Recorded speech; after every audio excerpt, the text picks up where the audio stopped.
간단하게 제가 왜 이 북한의 주체 사상이라고 하는 것을 신학적인 관점으로 재해석하고 특히 북한의 세계 트라우마를 로고테라피라는 아까 계속 로고테라피라고 그랬죠. 빅터 프랑클의 로고테라피라고 하는 심리치료로 PhD 박사를 준비하게 됩니다. 이유를 잠깐 말씀드리고 시작하겠습니다. 제가 영국 에딘버러에 처음 유학 갔을 때 제가 이왕 유학 와서 공부하는데 예수님이 하고 싶어 하시는 일을 내가 전문적으로 좀 공부하고 연구해서 그거를 좀 유학 가는 과정에서 해야겠다라고 생각하고 기도하였습니다. 예수님이 이 시기에 만약에 살아계신다면 어디서 뭘 하고 계실까? 근데 이틀 만에 답이 딱 나오더라고요. 북한에 계시겠구나. 북한에서 그 억압받는 북한 주민들하고 함께 계시겠구나. 그러면 무엇이 북한 사람들의 마음을 억압하는가? 그랬더니 북한 체제더라고요. 그 북한 체제는 한마디로 주체 사상이라고 하는 획일적인 사상입니다. 그래서 그러면은 이 주체 사상은 기독교에서 가져가고 그걸 왜곡시킨 거거든요. 그러면 주체 사상을 제가 역으로 어떻게 이 주체 사상이 기독교 신학적인 것을 왜곡시켜서 만들었는가를 재해석하면서 그리고 나서는 이 주체 사상으로 마음이 상한 사람들을 어떻게 하면 마음을 치유하고 예수를 알 수 있게 해주는가 하는 것으로 PhD 논문을 썼습니다. 여러분, 저는 피터 바이 하우스에 대해서 잘은 모르지만 적어도 그분이 WCC를 반대했다는 것에 대해서는 아주 두 손 들어 대환영하는 사람 중에 한 사람입니다. 한 가지 묻겠습니다. 지금 우리 지구가 돌고 있습니까? 서 있습니까? 지금 정확히 거짓말하지 마시고 지구가 돌고 있습니까? 서 있습니까? 지금 대답 안 하시는 분들은 서 있다고 생각하시는 분들이 아니죠. 지구는 지금 시속 1669km로 돌고 있습니다. 제가 독일에 갔을 때 그 독일 아우토반에서 속도 무제한 도로에서 한번 자동차를 렌트했기 때문에 죄송하지만 제 차도 아니고 새로 렌트한 차고 그래서 한번 끝까지 밟아봤습니다. 그때 계기판이 제 기억으로는 280 이렇게 놓여져 있었어요. 시속 280을 끝까지 가도록 한번 밟고 차를 달렸어요. 시속 280으로. 그때 시속 280이 되니까 차가 막 떨리더라고요. 다다다다 떨리더라고요. 한 가지 발견한 사실이 뭐냐면 그런데도 계속 밟고 갔거든요. 그랬더니 차가 280으로 가는 게 아니라 점점 가속이 더 빨리 가더라고요. 그런데 더 이상 못 밟겠더라고요. 왜 그런가 하면은 위험할 것 같아서. 그런데도 제 옆을 갔다가 휙휙 지나가는 차들이 있었어요. 뭐 벤틀리라든가 모스탕이라든가 이런 차들이 그 280 이상으로 가는 제 옆을 휙휙 지나가더라고요. 시속 300km로 자동차를 몰아보신 분 계십니까? 시속 300km. 그런데 지금 우리는 시속 1669km, 시속 약 1670km로 돌고 있어요. 근데 이 시속이 뱅글뱅글 혼자 도는 속도고요. 자전 속도고요. 이 태양도 은하계를 돌고 있거든요. 그걸 황도라고 해요. 그 태양의 공전 속도를 보면은요, 시속 10만 킬로미터예요. 그러니까 시속 10만 킬로미터를 따라잡으면서 시속 1667km 돌고 있어요. 지금 어마어마한 속도로 돌고 있습니다, 우리는. 근데 이걸 우리는 못 느끼고 있죠. 이유는 뭐죠? 이 도는 지구에서 태어나서 지금 살고 있기 때문에. 다시 말하면 세상에는 두 종류의 사람으로 분리됩니다. 하나는 그냥 자신의 현실을 보고 감각적으로 그냥 마치 죽어가는 물고기처럼 이 크로노스라는 시간을 따라서 흘러가는 사람들이고요. 하나는 사유하는 사람들로, 생각하는 사람들로 이 눈에 보이는 감각적인 것을 넘어서서 이 환경에서 어떻게 하면은 이 환경을 하나님의 나라를 일어날 것인가, 정의를 구현할 것인가, 의를 이룰 것인가, 하나님의 나라를 이 땅에 실현할 것인가를 고민하고 그 물결에 염려하는, 행동하는 사람들입니다. 저는 피터 바이하우스가 바로 그 행동을 하기 위해서 모인 사람들이다라고 저는 그렇게 믿고 있습니다. 근데 조금 전 유해남 교수의 강의를 듣는 그거를 가만히 보면서, 분위기를 보면서 여러분이 좀 더 이 흥분해야 될 내용들이 많은데 그 탄식 소리가 안 들려온다는 생각을 했습니다.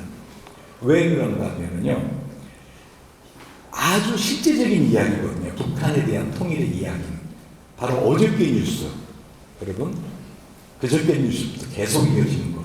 우리나라에 지금 심각하게 마약이 문제가 되고 있습니다. 여러분, 우리나라 아파트 베란다에서 지금 마약이 재배되고 있는 거 아시죠? 뉴스에 밝혔잖아요. 왜? 마약이 지금 2만 원이면 사요. 질 좋은 마약 3만 원이면 삽니다. 여러분, 동네 약국에 가서 물어보세요. 약국에서 제일 많이 팔리는 의료품이 뭐냐고. 그러면 조그마한 주사기입니다. 여러분, 모든 동네 심각합니다 지금. 근데 그 심각성 모르죠. 지금 이대로 두면은 여러분들의 자녀, 여러분들의 손주들은 마약쟁이가 됩니다. 우리는 북한에서 마약이 뭔지를 모르고 있어요. 북한에서 마약은 우리가 생각하는 것처럼 심각하게 생각하지 않아요. 왜? 애들이 배가 아파도 마약을 주고요. 북한에서 결혼하거나 또는 어떤 승진을 하거나 또는 환갑을 맞거나 그럴 때 주로 주는 선물 중에 하나가 마약입니다. 왜? 그거는 북한 사람들의 그 몸 아프잖아요. 몸 아프고 배고프고 막 힘든 거를 상황을 잊게 해주는 거기 때문에, 심지어 어린아이가 지금 몸살이 났는데 어린아이가 배앓이를 하는데도 마약을 줘요, 어린아이한테. 그게 북한의 사회예요. 그러니까 북한 사람들에게 있어서는 마약이라고 하는 심각성을 우리처럼 느끼지 않고 있습니다. 그러니까 지금 북한이 그동안 재배해왔던 김정일 때부터 아주 요독단지, 요독 정치범 수용소 옆에 마약 단지를 만들었거든요. 어마어마한 마약 단지를. 그리고 국가적으로 마약을 재배하고 국가적으로 그거를 한마디로 블랙머니로 이렇게 받아들였습니다. 그러다가 미국이 전면 통제에 나서니까 북한이 팔지 못하는 거예요. 주로 그것이 태국 메콩강, 바로 골든 트라이앵글, 거기 마약이 주로 흐르는 강이라 해서 메콩강이 골든 트라이앵글이거든요. 글로 많이 갔는데 그게 차단되자 이제는 조선족들을 통해서 남한으로 들어옵니다. 그 북한의 마약을 얼음이라고 합니다. 아이스. 왜? 얼음처럼 생겼다. 제가 왜 이런 이야기부터 꺼내는가? 제가 지금부터 하고자 하는 이야기, 그리고 앞부분에 유해란 교수가 했던 이야기는 피터 바이어 박사가 고민했던 문제고요. 그분이 그저 그 사회에서 독일이라고 하는 자유주의 신학이 팽배한 사회에서 그렇게 한마디로 투쟁하듯이 WCC를 반대하고, 그리고 투쟁하듯이 이와 같이 동성연애에 관해서 반대했던 그 정신이 지금 여러분들에게 있다고 저는 믿고 있기 때문에 이렇게 이 부분을 시작합니다. 넘겨주시기 바랍니다. 이거 넘기는 걸 혹시 없어요? 이거 PPT 넘기는 거, 리모컨 없어요? 그럼 저하고 호흡이 잘 맞아야 됩니다.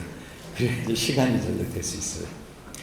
자, 피터 바이어에 관해서 말하지 않을 수가 없는데요. 그분이 선교사로서 특히 아프리카 쪽에 선교를 했던 가장 큰 이유가 뭘까 하고 제가 그분의 생애에 대해서 좀 공부를 해봤습니다. 그랬더니 한마디로 그분의 마음속에는 인권이라는, 사람이라고 하는 그 사람에 대한 애정, 그러니까 그 아프리카의 그 권력에 지배받는 사람들에 대한 애정, 그것이 있지 않았을까. 그런데 지금 우리가 북한이라는 나라를 선교하지 못하면, 북한이라는 나라를 복음 통일을 이뤄내지 못한다면 어떻게 돼요? 우리나라는 이대로 쪼그라듭니다. 왜? 중국이 결코 북한을 그냥 도와주는 거 아니에요. 북한을 지금까지 중국이 도와주고 있지 않습니까? 북한에서 온 탈북자들을 제가 상담을 하는데요. 저도 이제 백석대학교에서 상담학과 교수고 대학생들하고 대학원 상담 대학원 학생들을 가르칩니다. 그리고 아까 유현영 교수 계속 말했던 로봇 테라피를 제가 과목으로 가르치는 그런 교수 역할을 하면서 여전히 저의 관심은 저 북쪽에 있습니다. 그래서 제가 북한 가정 두 가정을 데리고 교회도 개척했습니다. 왜 그런가 하면은 상담해주고 또 북한 대학생들을 모아서 영어 공부도 가르쳐주고 했는데 그때뿐이에요. 결론은 데리고 살자.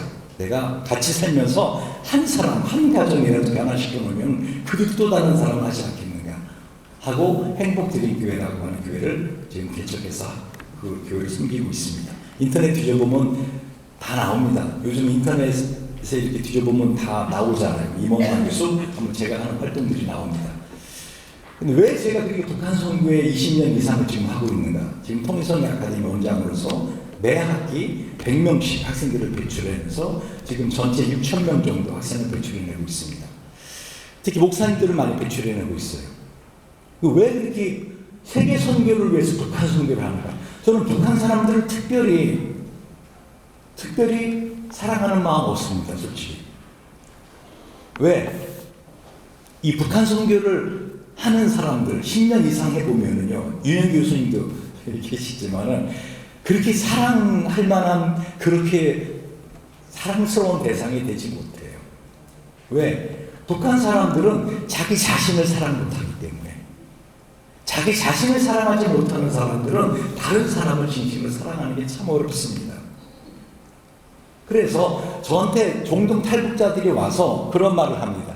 임 박사님, 왜 그 발등 찍히는 일을 합니까? 네?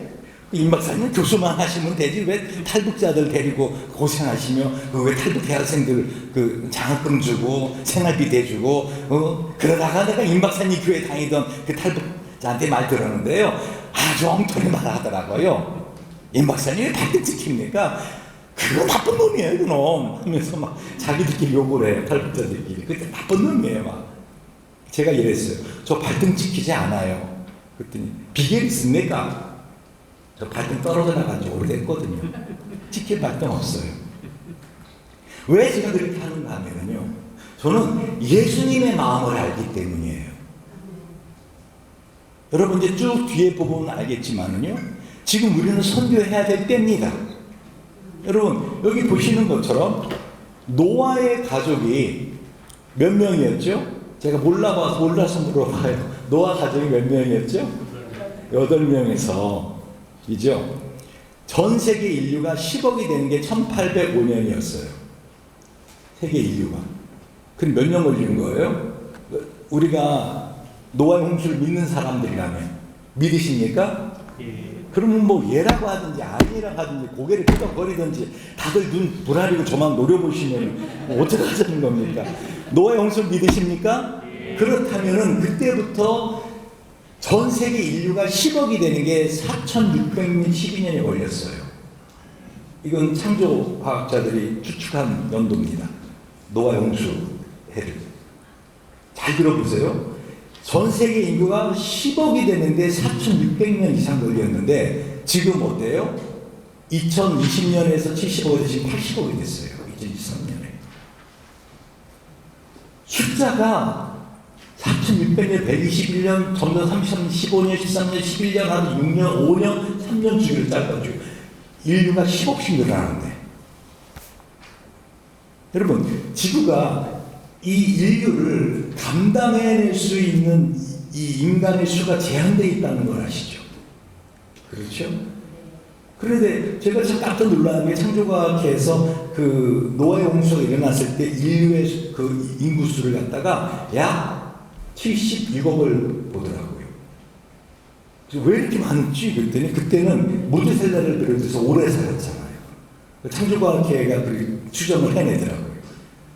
저는 여러 가지 면에서 정말 이젠 마지막 때 예수님이 오실 때가 되지 않았는가 하는 생각을 하고 넘겨보세요. 그렇다면 이 노아의 가족이 BC 2507년에서 지금 이렇게 됐을 때 곡선 그래프를 보세요. 어마어마한 속도로 가파르게 올라가고 있습니다. 그렇죠. 특별히 언제부터죠? 1974년을 목적으로 세계 인류 국선은 가파르게 올라가고 있습니다. 넘겨보시기 바랍니다. 저는 하나님께서 우리나라를 갖다가 특별한 나라로 저는 지목했다라고 믿습니다. 그래서 외국에서 선교사들이 왔을 때 한국 사람들이, 남자들이 다 머리다가 모자 쓰고 있어요. 그걸 뭐라 그러죠? 갓을 쓰고 다녔어요. 그래서 물어서 뭐냐니까 갓이라고. 그랬더니 오마이갓 놀라는 거야. 한국 사람들은 다 머리다가 하나님 갓을 이렇게 섬기고 다니는구나. 그래서 조선이라는 나라 의미가 뭡니까? 그랬더니 여러분 보세요. 날이자에다가 십자가 있죠. 아침 조자를 보세요. 십자가 밑에 날일자가 있죠. 그죠? 지금 제가 칠판 눈을 그리면 눈으로 보세요. 그리고 또 어떻게 해요? 또 십자가가 있죠. 달월자가 있죠. 그러니까 해가 뜰 때부터 해가 지는 다를 때까지 십자가로 시작해 십자가로 끝나는 나라. 거기다가 물고기자에다가 양자가 있잖아요. 양양자가 있잖아요.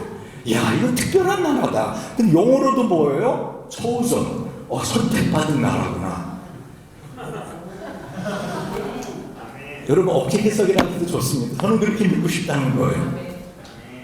여러분 우리나라에 복음이 처음 들어왔을 때 우리 조상들은요 정말로 하나님을 믿는 데 있어서 요즘 신앙인들처럼 믿지 않았어요. 진짜로 저를 비롯해서 요즘 신앙인처럼 이렇게 믿지 않았습니다.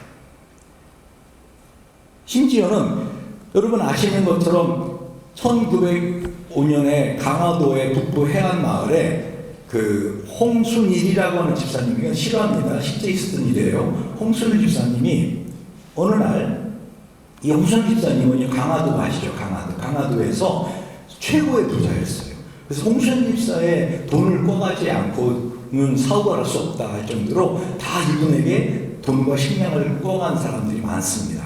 근데 이분이 어느 날 자기에게 돈을 빌려간 사람들을 다 교회 마당으로 모이라고 교회 마당에 차고 넘쳐서 이 강화도의 가장 큰 광장에 다 모이라고 하더니 그 빈문서를 그들 앞에서 찢었고 빈문서를 태워버렸어요.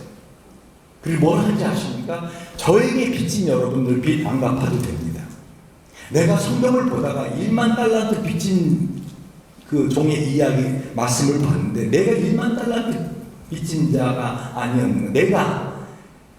내가 이렇게 많은 돈을 갖고도 당신들의 빚진 거를 어떻게든 이자까지 갚아내라고 했던 내가 1만 달란트 빚진 자가 아닌가. 하나님의 은혜를. 그리고 자기 재산을 다 가난한 자들에게 나눠주고 부인하고 둘이서 개나리포트 땅 하나 치고는요. 강화도 북부에 그 섬들이 있거든요. 거기에 예수를 믿지 않는 사람들을 전도하다가 순교하신 분이에요. 그래서 강화도는 홍순일 집사님처럼 살다가 죽어라 하는 뜻으로 그때 날일자 같은 사람들이 많아요. 경일이, 남일이, 순일이 하고 이 홍순일 집사 이름의 일자를 따서 강화도 사람들이 이름을 많이 지어줬어요. 여러분 넘겨주시기 바랍니다. 우리나라가 일제 36년에 탄압을 받았습니다. 여러분 보시는 것처럼 일제 식민지 때 어떻게 우리 조상들이 탄압을 받았는지는 구태여 여러분에게 낱낱이 말씀을 안 드려도 잘 아실 것입니다. 그런데 넘겨보시기 바랍니다. 우리나라가 1948년 대한민국이 국회가 설립되었을 때 제1회 재헌국회입니다. 그때 이승만 대통령이 이렇게, 이거는 여러분 인터넷에 대한민국 제1회 재헌국회 서기로 치면 나오는 내용입니다. 이렇게 말합니다. 이 우주와 만물을 창조하시고 인간의 역사를 관철하시는 하나님이 허락하지 않으셨다면 우리 민족은 해방될 수 없었습니다. 하고는 이은영 의원 일어나셔서 기도해 주시기 바랍니다. 그리고 전 국회의원들께서는 다 일동기립하셔서 이 하나님께 감사기도 드림으로 대한민국 제1회 재헌국회를 시작합니다. 하고는 시작한 나라예요. 여러분 특별한 나라 아닙니까? 여러분, 어느 나라가 선교사가 가기 전에 성경이 번역되는 나라가 있고요. 저도 지금 제가 경기도 광주로 이사가 살고 있는데 저도 거기 가서 깜짝 놀랐어요. 선교사가 오기도 전에 정약용을 비롯해갖고 거기에 있었던 많은 분들이 이미 주일 예배와 수요 기도와 금요 기도를 하고 있는 장소도 유적지가 있더라고요. 전 정말 우리나라 특별한 나라다. 특별한 나라다. 여러분, 일반적으로 봐도 특별한 나라 아닙니까? 보통 세계 최대 강국 미국, 그죠? 그리고 지금 중국, 그죠? 그리고 러시아, 일본, 이 강대국들을 부를 때는 우리는 뭐라고 불러요? 일본은 뭐라고, 참 죄송합니다. 미국은 뭐라고 불러요? 양키놈들이라고 하지 않아요? 러시아 로스테놈들. 중국은 뭐라고 불러요? 중국 사람들을 떼놈들이라고 부르잖아요. 일본 사람들은 쪽발이놈들이라고 하잖아요. 근데 우리가 이 강대국이 아닌 다른 나라들을 부를 때는 어떻게 해요? 태국 놈들, 이러다 그냥 태국 사람들. 우리는 강대국을 갖다가 어떻게 해요? 그냥 아래로 깔고 볼 수 있는 그런 나라입니다. 특별한 민족적인 어떤 성향이 있어요, 우리 안에. 넘겨보시기 바랍니다. 그러다가 1950년 6월 25일 몇 년이요? 1956년 25일 유교가 터집니다. 전국이 다 폐허가 됐어요. 여러분, 지금 2023년이죠. 올해 2023년 7월 27일이 어떤 날인지 아시는 분? 2023년 올해 7월 27일이 어떤 날인지 아시는 분? 그렇죠. 대한민국이 북한하고 전쟁하고 나서 1953년 7월 27일 정전합니다. 정전 몇 년째죠? 70년째. 여러분, 이게 상당히 의미 있지 않습니까? 여러분들은 그냥 이제 70년 됐네 하지만 저는 이 다니엘 9장을 보다가 다니엘이 예레미야 25장 12절에 다니엘 포로로 잡혀가 있었잖아요. 이야기 아시죠?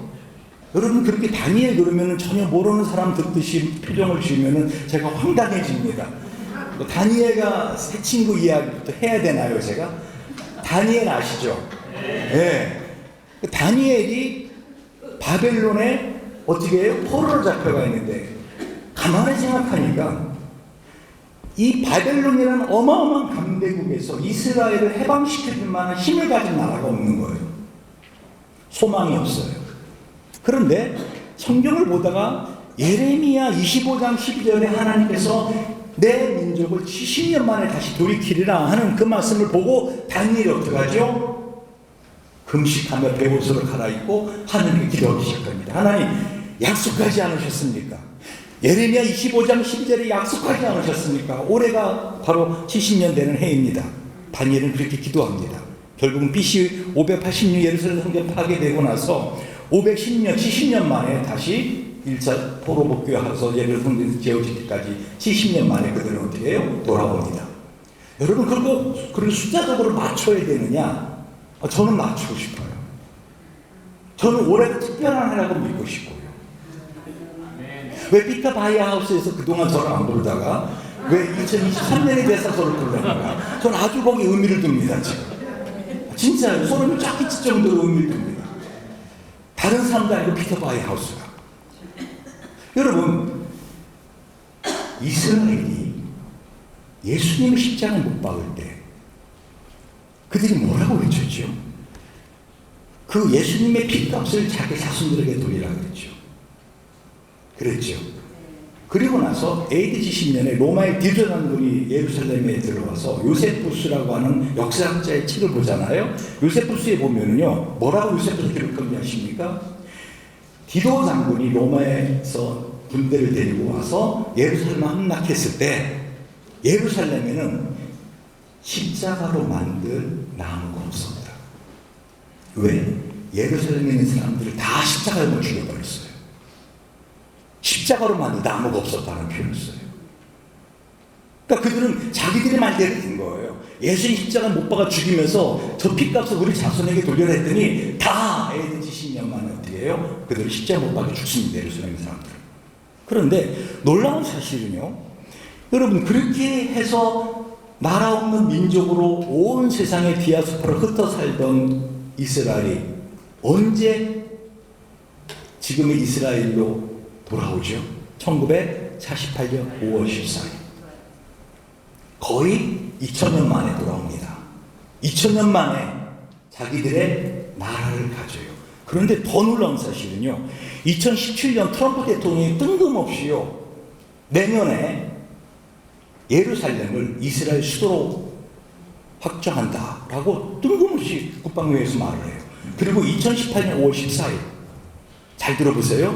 2018년 5월 14일, 얼마 되지 않은 거예요. 지금 2023년이에요, 여러분. 오래전 이야기하는 거 아니에요.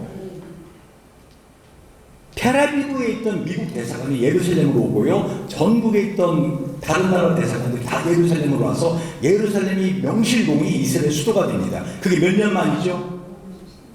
잘 생각해 보세요. 1948년 영국의 위인 통치에서 해방됐다. 네, 몇 년 만이에요? 70년. 여러분, 2018년에 김정은이하고 트럼프가 만났잖아요. 어디서 만났죠? 싱가포르 어디서 회담한지 아십니까? 싱가포르 유명한 관광 명소예요. 혹시 아십니까? 어느 달인데 저는 그 신문 기사 보고 깜짝 놀랐어요. 주빌리 브리지, 희년 70년, 그 다리 이름이 주빌리예요. 다른 곳이 아니라 바로 주빌리라는 그 다리에서 북한과 미국이 처음으로, 이제 1953년 정전하고는 처음으로 만났는데 70년 되는 올해, 정전 70주년 되는 해 이전에 2018년에 주빌리 다리에서 만나더라고요. 여러분, 이 모든 것을 그냥 넘어갈 수 있습니다. 그러나 저는 다니엘처럼 하나님 앞에 부르짖고 싶은 거예요. 왜? 우리가 북한 사람을 사랑하는 것도 아니고요, 솔직히 말해서. 그런데 우리는 현실을 정확히 깨달아야 돼요. 아까 우리 그 설교하시던 목사님이나 앞에 있었던 교수님이나 계속 강조하는 것이 현실을 좀 깨달아봐라. 여러분, 지구가 돌고 있나요, 서 있나요? 그렇잖아요. 현실이 난 전혀 도는 것 같지 않은데, 하지만 돌고 있는 게 현실이라고요. 지금 현실이 어떤 걸 보자는 거예요. 우리나라가 지금 현재는 경제대국이 됐고 한류라고 하는 것으로 전 세계가 지금 대한민국을 알게 되었습니다. 넘겨보세요.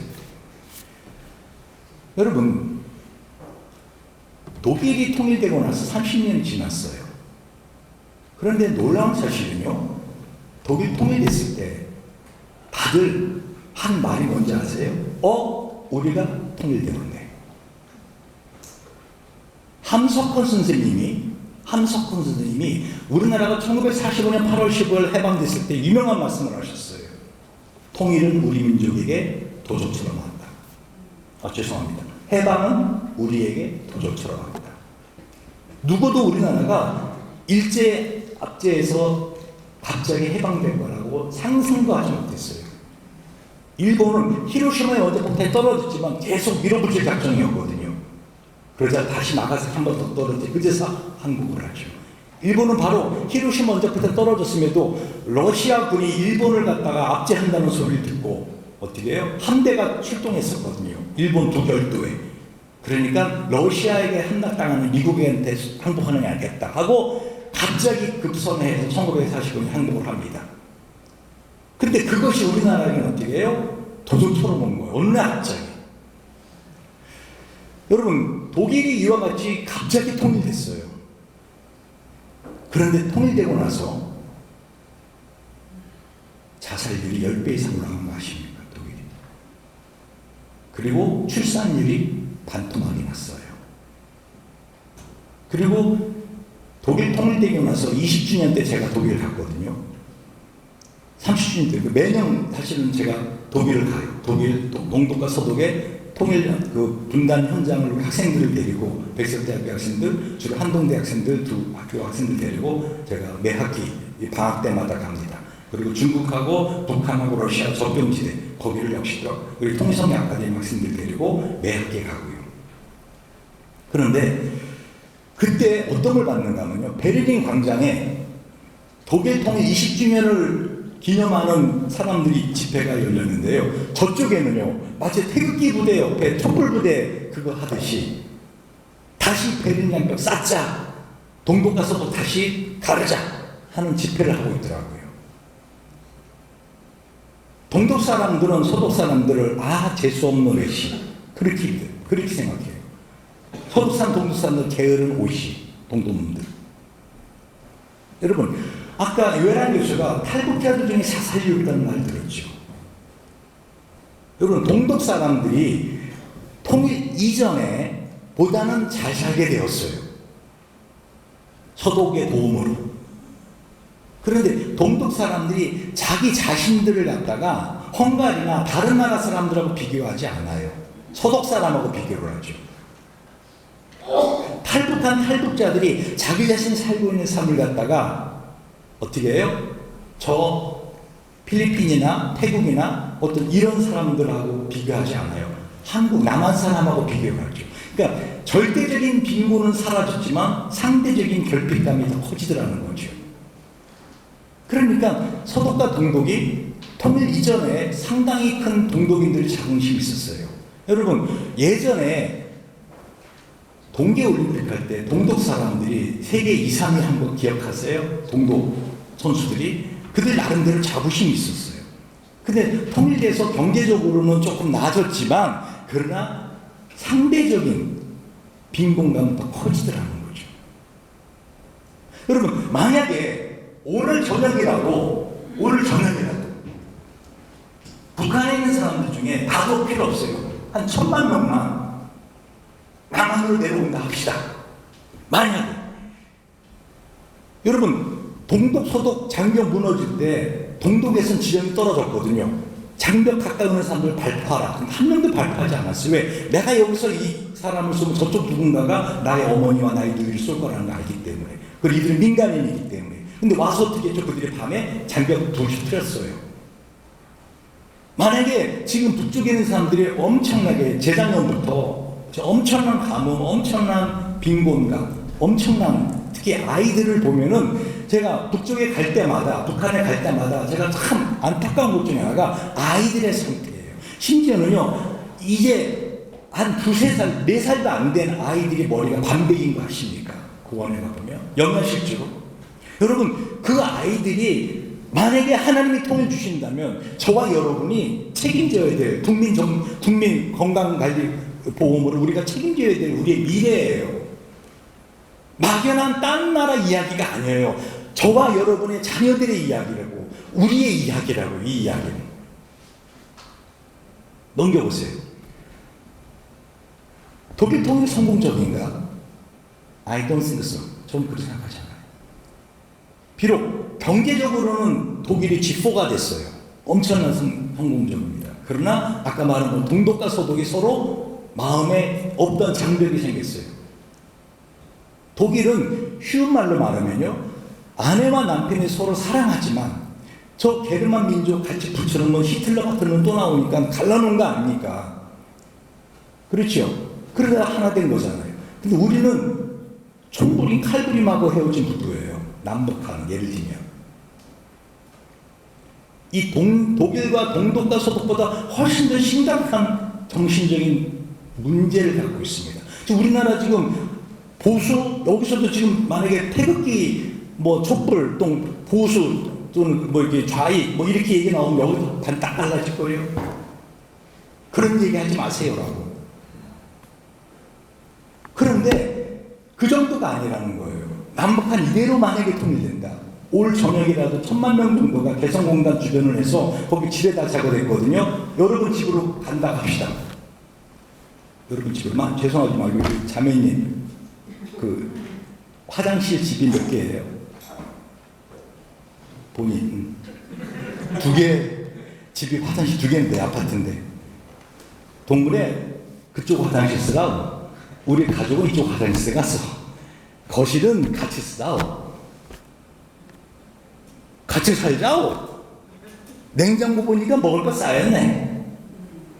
내래 내 자식 배골마서 배가죽 등가죽에 달라붙어 죽을 때 애매해 동물에 뭐가 했어? 예수 믿는 다음에 원수 사랑하라고 했다며. 예수가 나 도와주느라고 얼마나 몇 주 굶었어. 갖고 싶은 거 뭘 못 샀어. 이제라도 좀 가져 살자오. 여러분, 이런 통일 원하세요? 경찰 부르실 거예요? 1000만 명이 넘게 왔는데 경찰을 어떻게 불러요? 군인 부르실 거예요? 군인들이, 민간인들이 북쪽에서 이대로 굶어 죽느니 남쪽에 잘 사는 거 아니까 우리도 먹고 죽자 하고 내려오면 어떻게 하실 거냐고요. 여러분, 그런 독일식의 통일을 원하세요? 북한이 전화만 버둥거리고 살 때, 바로 오늘도 뉴스, 오늘 미국이 드디어 어떻게 했어요? 김정일에게 우리 대화하자. 왜? 북한이 이번에 쏘아 올린 탄도미사일이 ICBM이거든요. 미국은 이제까지 세계 모든 전쟁을 치루었지만 자기네 나라에서 전쟁을 치른 적이 없어요. 그렇죠? 예전에 그 섬 어디죠, 이승 교수님? 그 미국이 일본군에게 당했던, 갑자기 생각이 나서 진주만. 그때 외에는 쌍둥이 뼈는 테러로 당한 거죠. 미국은 자기네 본토에 전쟁을 치르지 않았어요. 외국하고. 중동인이 어디니 막 군사들을 보냈지만. 근데 만약에 지금 북한은 소형 잠수함이 많거든요. 미국까지 갔다 오지 않아요. 그들은 연료 필요 없어요. 자폭이에요. 가가지고 조그만 소형 잠수함이 가갖고 어떻게 해요? 미국의 하완이나, 이번에 쏘아올린 거는 워싱턴까지 직접 가잖아요. 워싱턴까지 때릴 수 있는 핵폭탄으로. 그러니까 미국이 정신이 번쩍 나는 거예요. 이것들 이대로 두단 진짜 무슨 짓 하겠네. 뭔가 좀 대화 좀 하자. 이렇게 나온 거예요. 바로 오늘. 어제 저녁에 그렇게 미국이 나오죠. 여러분, 이제 북한은 우리하고 대화하려고 하지 않아요. 한국, 너희들 힘없어. 저리 가. 너희들 미국 뭐 어떻게 하는 것보다 이만큼 줄 수 있잖아. 나는 미국과 직접 할 거야. 여러분, 통일된다고 할 때 남북한이 통일될 수도 있지만은요, 만약에 미국이 우리나라가 통일되면은 어떤 일이 벌어지죠? 우리가 스위스 같은 중립국가가 되면은, 우리나라가 스위스 같은 중립국가가 되면은 제일 싫어할 나라가 미국인 거 아십니까? 왜? 미국이 이 동아시아의 태평양 함대를 철수시켜야 되거든요. 왜? 중립국가가 된 우리나라에 미군이 왜 필요해요? 이해하세요? 그리고 제일 싫어할 나라가 중국이라고요.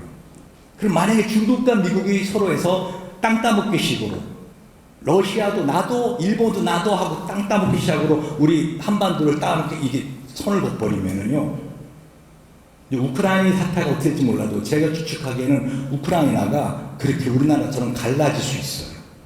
왜? 러시아도 포기 안 할 거고 우크라이나도 포기 안 할 거거든요.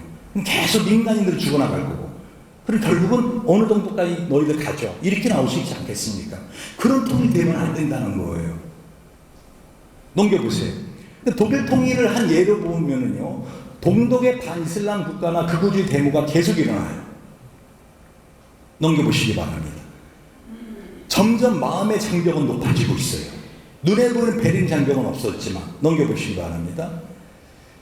저는요, 진실로 소통하지 않으면 통하는 아픔이 있을 거라고 생각해요. 우리 유해란 교수의 강의를 보니까 아름답다가 아름이 알다, 서로를 아는 것이 아름답다라는 뜻이에요. 맞지요? 그럼 피터 바이어 하우스에서 다음에도 북한에 관해서 한다니까 너무 제가 마음이 감사한데요. 여러분, 알아야 됩니다. 넘겨보시기 바랍니다. 근데 끝낼 때가 다 됐다는 거죠. 예. 몇 분 더 드릴까요? 저야 뭐 술수를 쫓으면 빨리 끝낼게요. 자, 보세요. 하셨는데, 예. 토론을 어떻게 할지 몰라서 토론 시간이 너무 강의가 좋고 정지를 할 수가 없어요. 예, 그러니까 5분 안에 끝내도록 노력하겠습니다. 저는요, 이 통일 코리아가 하나가 된다고 할 때, 우리의 마음을 하나로 묶을 수 있는 건 예수밖에 없다고 믿어요. 성령밖에 없다고 믿어요. 미국이 반대하고 중국이 반대하고 러시아가 반대, 일본이 반대, 우리나라 통일. 우리나라는 사면이 다 맹수들로 둘러싸여 있는 나라예요. 보세요. 그죠? 저 북쪽에 있는 북극공 어느 나라예요? 러시아. 그 북경 사자 춤추는 나라. 그죠? 중국. 밑에서 우리나라 삼킬라가 입 딱 벌리고 악어같이 생긴 나라. 일본. 저 태평양 건너온 흰 독수리 어느 나라예요? 미국. 우리는 4대 강국에 둘러싸여 있는 어떻게 허리 부러진 호랑이에요. 허리 부러진 호랑이라고요. 그런데 저는 이렇게 보지 않아요. 하나님이 우리 민족을 세계를 섬기는 제사장 민족으로 우리를 세우지 않았는가. 지도를 저렇게 생각해 보는 거예요. 넘겨보시기 바랍니다. 무엇보다 우리는 어떤 이념이나 다른 것에 좌우되면 안 되고요. 예수의 말씀에 좌우돼야 돼요. 제가 쓴 책 중에 그 마음 치유 통한 북한 선교라는 책이 있는데요. 거기를 갖다가 이 방진희 목사님이 그 서문을 추천서를 써주셨을 때 다음날 전화가 왔어요. 그 방 목사님이 추천서 보냈는데 받아봤나요? 그래서 제가 방질 목사님의 동생 방지감 목사님의 아들 방현상 교수 친한 친구거든요. 연대 교수. 그래서 저희 집에 종종 방학 때 오셨는데 그러면서 하는 말이 우리 권력에 관한 글이라 밤을 새워서 읽었다고요. 이 방지 그 나이가 100살이 넘으셨을 때 그 책도 아니고 모니터를 책 파일 보내드렸거든요. 추천을 위해서 인쇄하기 전에 밤을 새워서 읽으실 때 우리 권력에 관한 이야기라. 여러분 권력을 돌보지 않으면 불신자보다 간자라 그러잖아요. 북한 선교는요 지금 우리나라 교회들보다 어떻게 외국 교회들이 더 많이 해요. 근데 우리는 북한 사람들을 위한 게 아니라고요. 우리 자신을 위한 거고 다시 오실 예수님 그분의 길을 예비하기 위해서 필요하다고요. 여러분 현재까지 남한항구 총생산률이고요. 이제까지 지원한 지가 2조 8천억밖에 안 돼요. 10년 이상 지원한 게. 이게 어느 정도인지 아십니까? 우리 한 해 음식물 쓰레기 28조예요. 음식물 쓰레기 처리 비용이. 그게 10분의 1도 이제까지 안 줬어요. 10년 이상. 넘겨보세요. 여러분에게 만약 필요하시다면 제가 이동주 교수님한테 통일성경 언약문을 파일을 보내드릴 거예요. 교수님한테 필요하신 요청하세요. 뭐냐면요. 우리가 통일된다고 할 때 하나님 앞에 정치, 경제, 사회, 문화, 언론 어떠한 나라를 우리가 기도해야 되는가. 어떤 나라 되게 해주세요. 통일된다면 어떤 나라 되게 해주세요. 하는 어떤 복음 통일에 대한 청사진 같은 언약문이에요. 이걸 해석문까지 우리 교수들이 다 만들었어요. 통일성경 언약문 교수들이. 제가 그 파일 보내드리겠습니다. 그거 자세히 보시기 바랍니다. 중요한 사실은요. 통일이 되면은요. 우리나라가 전 세계로 통하는 저 북한을 넘어서 중국과 몽골과 러시아, 유럽까지 우리나라는 어떻게 해요? 길이 뚫립니다. 그리고 그걸 통해서 모든 젊은이들이 자전거를 타고 그야말로 단기 선교를 다닐 수 있고요. 지금 당장 태평양으로 돌아갈 수밖에 없는 비행기도 이제까지 KLM 유일하게 북한 항공은 넘어갔는데 이제 북한 항공 못 넘어가요. 왜? 미사일을 하도 쏘니까 혹시 비행기 맞을까봐. 그러니까 유일하게 넘어가는 나라조차 이제 북한 항공 넘어가지 않아요. 그럼 어떻게 하는지 아세요? 모든 배나 비행기나 모든 게 다 태평양을 건너 빙빙 돌아가야 돼요. 근데 북한만 열리면 어떻게 해요? 곧바로 올라갑니다. 곧바로. 모든 물류가. 저는 왜 모든 길은 어디로 통한다? 예수님 이후에 초대교회 때 모든 길은 로마로 통한다. 왜? 하나님이 그 로마가 자기가 세계 식민지를 지배하기 위해서 반란 이런 나라를 일찍 제압하려고 뚫어놓은 길을 통해서 복음이 나가게 했잖아요. 저는 이 복음의 실표를 통해서 우리나라가 이 일을 감당할 수 있다고 저는 믿습니다. 넘겨보세요. 뒤로 넘기세요. 뒤로. 예. 제가 쓴 책이고요. 특별히 왜 하나님이 한류를 지금 일으키시는가. 한류를 일으키시는가. 저는 하나님이 우리 민족을 통해서 세계 복음화를 위해서 지금 하나의 밑그림을 그리고 있다 저는 믿고 있습니다. 그러니까 북한과 하나가 되면요 우리나라의 경제력은요 지금보다 훨씬 올라가요. 거의 G3까지 올라갑니다. 북한이 10년만 지나면요 지금 남한의 경제 수준은 올라가요. 현재 북한에는요 추정이 아니라 측정 지하 자원이 3,200조 원인 거 아세요? 전 세계에서 황금이 가장 많이 묻히는 나라가 아프리카, 그 다음에 북한이에요. 많은 사람들이 북한은 무슨 돈이 있어서 핵무기 연구, 우라늄 같은 걸 갖다가 그렇게 많이 시험해느냐. 세계 최고의 우라늄, 마그네슘, 텅스텐이 북한에 묻혀 있어요. 우리 남한이 지하자원이 없는 거 아십니까? 북한이 그 어마어마한 지하자원을 중국 호시탐탐 노려가지고 북한의 모든 광산마다 중국이 지금 50년 임차로 해가고 있어요. 그런데 참 김일성이 이놈이 죄송합니다 욕을 해서 죽으면서 참 못된 짓을 하고 죽었지만은 유언하는 제대로 한 게 있어요.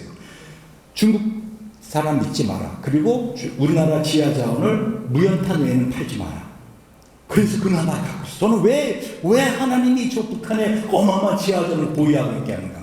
북한은 그걸 캐낼 기술이 없어요. 우리는 어떻게 해요? 그 기술이 있다고요. 통일되면은 그 지하 자원만 가지고도 우리는 어떻게 해요? 세계 성계 감당할 수 있고요. 안정된 나라가 되기 때문에 빌 게이츠를 비롯한 모든 세계 투자자들이 우리나라에 돈을 쏟아붓기 시작합니다. 우리나라는 경제 강국이 됩니다.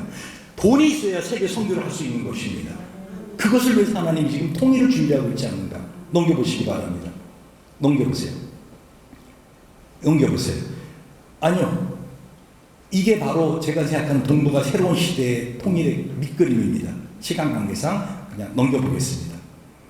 결국은 그래서 제가 지금 하고 있는 일 중에 하나가 이 강원도 고성에다가 유엔 평화대학을 유치하는 걸 제가 운동하고 있어요. 2년 전부터. 그래서 유엔에다가도 계속 제가 요청하는 게 뭐냐면 지금 현재 유엔 평화대학이 있는 게 크로아티아에 하나 있거든요. 그런데 이 우리나라 DMZ에 유엔 평화대학을 하면 196개국 유엔 국가들이 젊은이 한 사람 한 명만 보내도 200명 정도가 먹고 살면서 지금 유엔 평화대 1년 과정이거든요. 근데 유엔 평화대학을 나오면은요 세계 유네스코나 유엔이나 국제기구에 그냥 들어가요. 인턴으로. 우리나라 젊은이들 그걸 몰라요. 그 국제기구의 이 연봉이요 삼성보다 높은 거 아십니까? 우리나라 젊은이들 그걸 몰라요. 근데 이 유엔 평화대학을 갖다가 2년제로 제가 만들자고 주장하는 거예요. 그러니까 지금 강원도 도지사도 땅을 내놓겠다고. 임 박사님 만약에 하시면 강원도에서 해주신다면 땅을 내놓겠다. 그리고 그 건물 짓는 거 어렵지 않아. 200명 정도 사는 거. 그러면 세계의 모든 젊은 북한 젊은이까지 오면 어떻게 해요? 그들이 세계 평화를 만들어내요. 그들이. 넘겨보시기 바랍니다. 이게 유엔 평화대 설립의 이유예요. 넘겨보세요. 지금은 자다 깰 때입니다. 제가 아까 말씀드렸죠? 아까 트럼프 대통령이 이게 유대인들이 그렇게 전 세계 디아스포라로 흩어 살다가 70년 만에 예루살렘을 수도로 봉합했다고요. 넘겨보시기 바랍니다. 7월 27일이 바로 올해입니다. 넘겨보시기 바랍니다. 예, 마치겠습니다. 한 가지만 말씀드릴게요. 여러분, 교재에 있는 이거는요, 실질적인 논문이에요. 제가 보니까, 그럼 어떻게 하면 서로 화해할 수 있겠는가? 되게 십자가밖에 없겠다. 여러분, 2023년에 미국에 하나님이 부흥의 불을 떨어뜨린 거 아십니까? 어디죠? 어느 대학이죠? 에즈베리 대학. 전 그 에즈베리 대학 부흥의 소식을 들었을 때 제 마음에 엄청난 갈급함이 생겼습니다. 하나님, 우리나라에 다시 한번 110년 전에 평양에 떨어졌던 그 부흥의 불을 허락해 주시옵소서. 그럼 우리 민족이 변화됩니다. 뒤집어집니다. 하나님은 하실 수 있습니다. 그럼 어떻게 돼요? 우리 민족이 하나님 나라, 예수님 다시 오실 길을 예비하는 나라를 준비하는 민족이 될 수 있다고 저는 확신합니다. 그 길을 피터 바이하우스 같은 정신을 가진 여러분이 해주시기를 강구드립니다. 이상입니다.